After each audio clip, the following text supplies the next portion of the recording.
Hey, good morning, Ruthless Church. This is Pedro. This morning, or whenever you look at this, you will be hearing a message about bringing death to life. You can see maybe you guys can see my breath. It's kind of cold out here. I'm talking. I can see a little smoke coming out. I don't know if you can see it. Probably not. Anyway, bringing death to life. So, what does that mean? Well, I guess that to me is what the Christ does, is the Christ brings death to life. So, how can I explain that? Well, okay, there's a story in Matthew 8 where these couple of scribes are talking to Jesus, and one of them says, Master, I want to follow you, but let me go bury my father first. And then Jesus says, man, come on, let's go. Let the dead bury their own dead. Now, I know some of you people here, if you were in that situation, I myself, I'm not going to act like I wouldn't probably act just like that scribe, might be like, excuse me.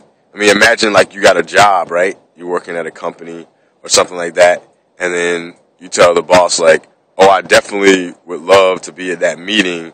However, my father died, so let me bury my dad, and then I'll show up. And if your boss said, hey, man, let the dead bury their own dead, I'm imagining that you would probably feel pretty messed up about that job, and more than likely you would quit, or if you stuck around, you'd be quite resentful. I myself was in a situation where my dad died. My boss was real awesome, and to this day, I'm always just like, man, that guy was great. I really appreciated how he was when my dad died. Now, that doesn't seem like I'm doing a good job in like kind of sharing my point of view on what Jesus might have meant, but it depends on what the business is. See, Jesus, he was always about his father's business, and his father's business was life.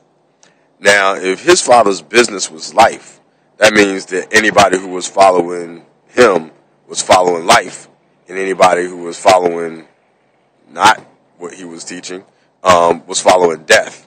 So what's that mean? Well, I guess from that point of view, considering the fact that Jesus said, let the dead bury their own dead, that the death he was talking about isn't like a corpse, laying in a grave, because obviously the dead that were burying the dead were what we would call alive. However, to Jesus, I think that I guess he didn't consider them alive. So, I mean, he didn't say let the zombies bury the dead, because everybody knows zombies don't bury anything. They just eat living people's brains. But that's like a little tangent. At any rate, the point is that it must have been the way they were living their life was like a death. Like, obviously, they weren't doing things that brought life, that facilitated life in the world. So they were, concerned with things that were, I don't know, I wasn't there, but I'm assuming that what he meant was that the way they lived life, like maybe they were caught up in material things or something. They were caught up some distraction that wasn't contributing to the betterment of life itself. And so they were already essentially dead. And this kid, his dad was dead, so it's not like his dad was going to know, I guess. I don't know, man. This is not the best interpretation in the world. The point is that when Jesus said, let the dead bury their own dead, he was trying to get this guy to go towards life.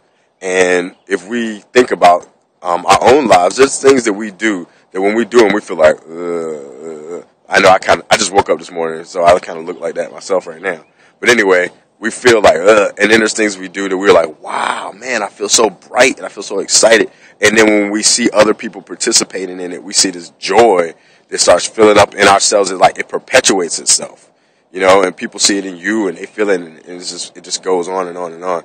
And that's like going towards life. So those things that we do, like sometimes the things we say things that it might be harmful or painful to other people, and we feel terrible. We say things that are life-giving and wonderful, and it might make that person feel better, but guess what? We feel great too. So I would say that basically what Jesus does, his business of his Father, is to bring death to life.